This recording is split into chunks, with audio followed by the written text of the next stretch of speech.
Assalamualaikum warahmatullahi wabarakatuh. Innal hamdalillah nahmaduhu wa nasta'inuhu wa nastaghfiruh wa na'udzu billahi min shururi anfusina wa min sayyiati a'malina. May yahdihillahu fala mudhillalah wa may yudlil fala hadiyalah. Asyhadu an la ilaha illallah wahdahu la syarikalah wa asyhadu anna Muhammadan 'abduhu wa rasuluh. Amma ba'd. Para pemirsa yang dirahmati Allah Subhanahu wa taala, alhamdulillahirabbil alamin.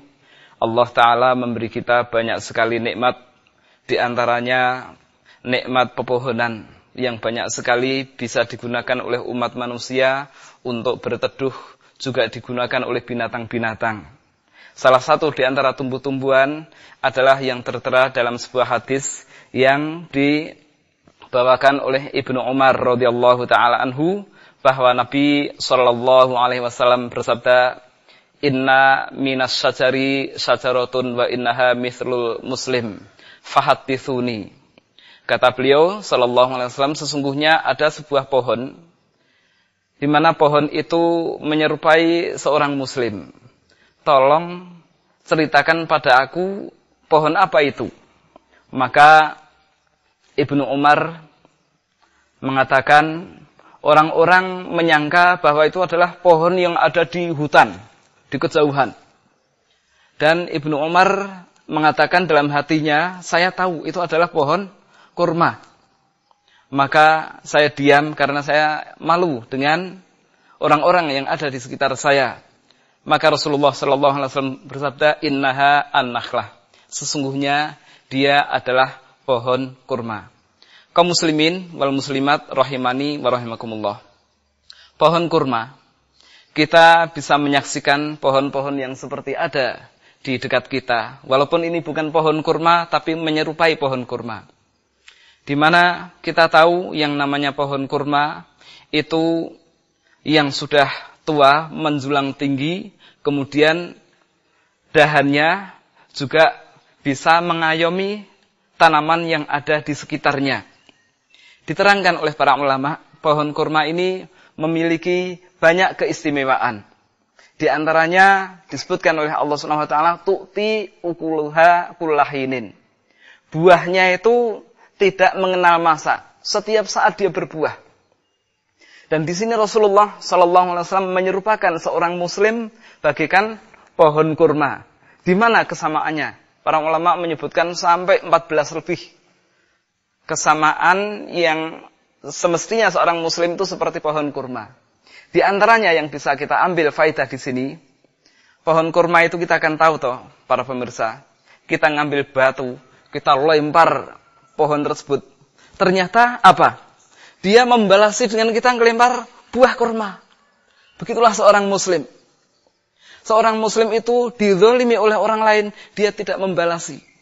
Bahkan Rasulullah sallallahu alaihi wasallam bersabda, "La takhun man khonak." Kamu jangan mengkhianati orang yang mengkhianati dirimu. Coba ditampar pipi kanan, ya kan? Dia tidak membalas nampar. Walaupun membalas itu diperbolehkan, tetapi alangkah indahnya. Dan kita tahu Rasulullah sallallahu alaihi wasallam ketika dilempari batu di saat beliau berdakwah di Taif tidak diterima dengan menyenangkan. Bahkan mereka malah menyuruh anak-anak kecil untuk mengejar Rasulullah, dilempar batu. Sambil beliau mengusap darah yang keluar di kakinya, beliau didatangi oleh dua orang malaikat. "Ya Rasulullah, saya datang bersama malaikat penjaga gunung." Maka malaikat penjaga gunung berkata kepada Rasulullah sallallahu alaihi wasallam, "Ya Rasulullah, Allah perintahkan saya, jika engkau menginginkan, gunung ini akan saya tumpahkan buat mereka." Kata Rasulullah sallallahu alaihi wasallam, "Tidak. Allahumma hdi qaumi fa innahum la ya'lamun." Ya Allah, tunjukilah kaumku, sesungguhnya mereka orang yang tidak mengetahui. Ya. Ini Rasulullah sallallahu alaihi wasallam dizalimi, justru beliau mendoakan kebaikan. Begitu pula seorang muslim, ketika dia naik bis, kemudian ada copet ngambil dompet dia, berhasil dan dia tidak terasa. Tahu-tahu turun dari bis, ternyata meraba-raba kantongnya, tidak ada semua, dompetnya hilang. Kemudian seorang muslim ini berdoa, ya Allah, jadikanlah tukang pengambil dompet saya, copetnya ini supaya berbuat zalim yang terakhir. Setelah itu berilah dia petunjuk ke jalan yang benar agar tobat kepada Engkau ya Allah. Ini akan lebih baik. Memungkinkan ketika copet tersebut bertaubat kepada Allah Subhanahu wa taala, dia akan mencari sekian banyak orang yang telah dia zalimi dan dia akan mengembalikan hartanya. Subhanallah. Inilah salah satu keutamaan bagaimana Rasulullah sallallahu alaihi wasallam menyerupakan seorang muslim dengan pohon kurma.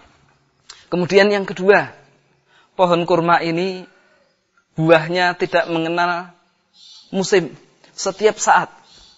Begitu pula seorang muslim ketika dia memberikan kebaikan kepada yang lain, maka dia juga tidak mengenal waktu.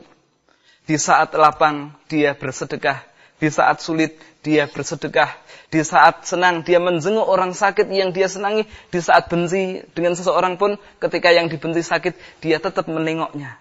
Demikian kaum muslimin wal muslimat rahimani wa rahimakumullah.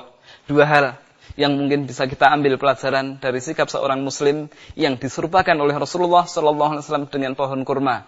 Semoga Allah Subhanahu wa taala memberi kita kekuatan untuk bisa mengikuti jejak Rasulullah sallallahu alaihi wasallam seperti pohon kurma di dalam memberikan manfaat kepada lingkungan sekitarnya. Amin ya rabbal alamin. Demikian, terima kasih atas perhatiannya dan mohon maaf atas segala kekurangan. Subhanakallahumma wa bihamdik asyhadu an la ilaha illa anta astaghfiruka wa atubu ilaik. Wassalamualaikum warahmatullahi wabarakatuh.